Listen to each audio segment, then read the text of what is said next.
Bismillahirrahmanirrahim. Assalamu alaikum dear students.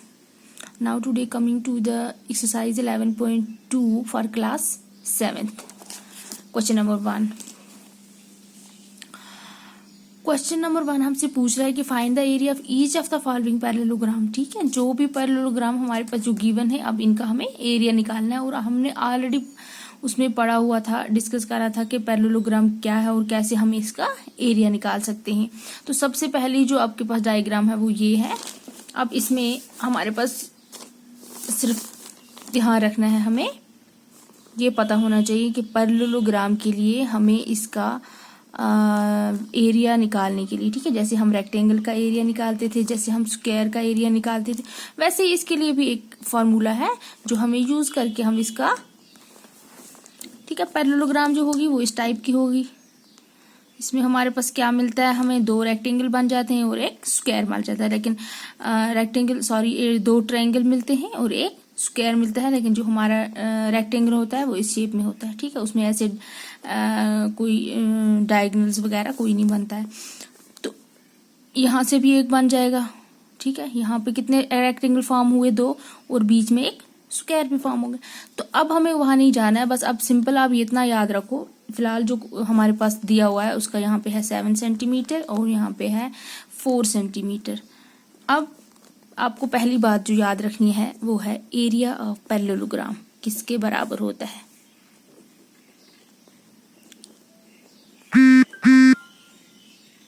ठीक है, तो एरिया ऑफ पैरेललोग्राम होता है बेस इंटू हाइट। आ रहा है समझ? लिखते हैं area of parallelogram is equal to base into height. अब आप बोलोगे कि इसमें बेस कौन है और हाइट कौन है, ये पता होना चाहिए हमें। तो ये जो हमारी है, ठीक है, जिसको हम लेंथ भी बोल सकते हैं, ये हमारा बेस है। और यहाँ से ये वाला, ये डिस्टेंस का नहीं बोल रही हूँ, ये वाली जो है, ठीक है, यहाँ से यहाँ तक जो है ये हमारा हाइट है। ठीक है, तो ये जब आपके पास गिवन होगा तो आप एरिया निकाल सकते हैं। यहाँ पे 4 है। ठीक, तो अब देखो कितना इजी है। अब सिर्फ और आपको ये याद रखना है कि एरिया ऑफ पैरेललोग्राम किसके बराबर है। बस इतना सी एक ये छोटा सा फार्मूला है, बस इतना याद रखना। जैसे उसमें लेंथ इंटू ब्रेड था रेक्टेंगल में, अब यहाँ पे आपको सिर्फ याद रखना है बेस इंटू हाइट। ठीक है, तो बेस भी गिवन है और हाइट भी गिवन है। तो अब आपके लिए ये वाली बाकी जितनी भी चीजें हैं वो निकालनी आसान हो जाएंगी, बस सिंपल मल्टीप्लाई है। अब हमारे पास दोनों चीजें गिवन है। क्या गिवन है हमारे पास? बेस इक्वल टू 7 सेंटीमीटर और हाइट है 4 सेंटीमीटर। अब हम क्या निकालेंगे? एरिया निकालेंगे। एरिया ऑफ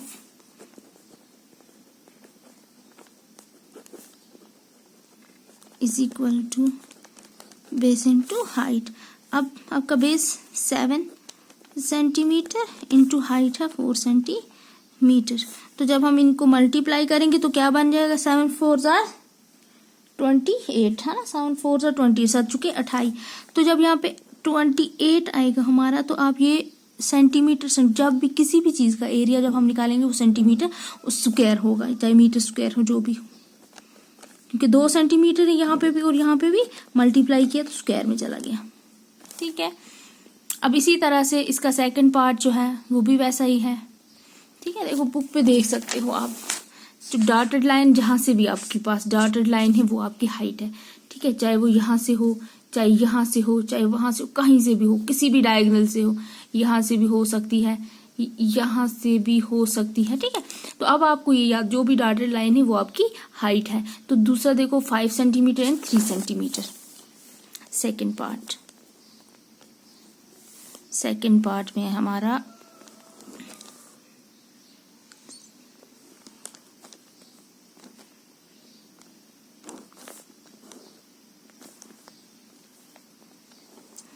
ऐसे है एक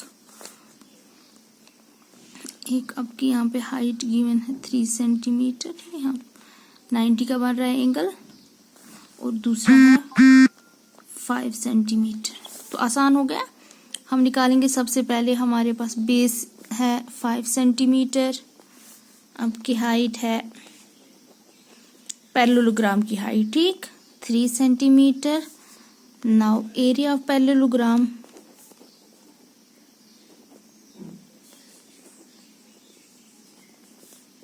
equal to base into height, that is 5 centimeter into 3 centimeter, 5 3s are 15 centimeter square।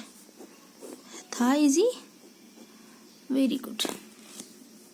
अब आपका है next 2.5 centimetre and 3.5 centimetre.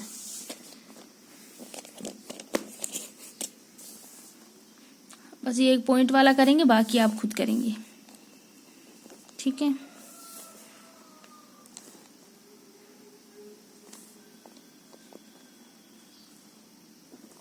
Sorry,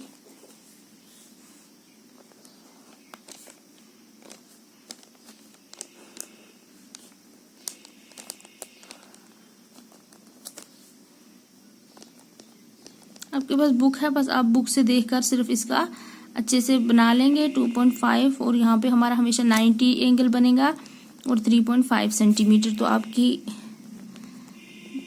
base is equal to 2.5 centimetre and height equal to 3.5 centimetre. Now according to question, according to area of parallelogram equal to base into height।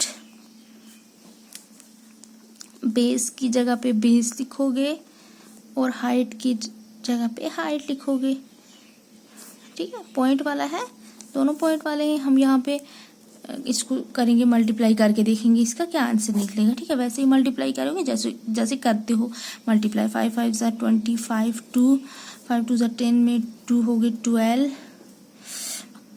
3 5 ज़ा 15 है ना, अच्छा ये 25 है, ठीक है। 15 5 3 ज़ा 15, 1 3 2 ज़ा 6, 1 7 5 5 2 7 7 1 8, ठीक है।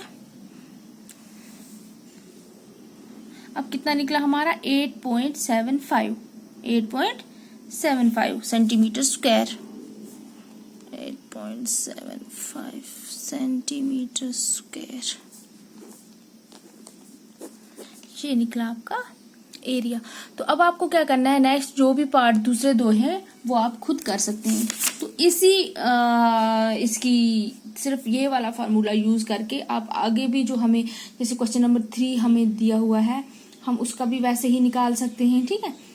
तो चलो हम अभी क्वेश्चन नंबर 2 करेंगे। फिलहाल इस टाइम के लिए इतना ही, थैंक यू।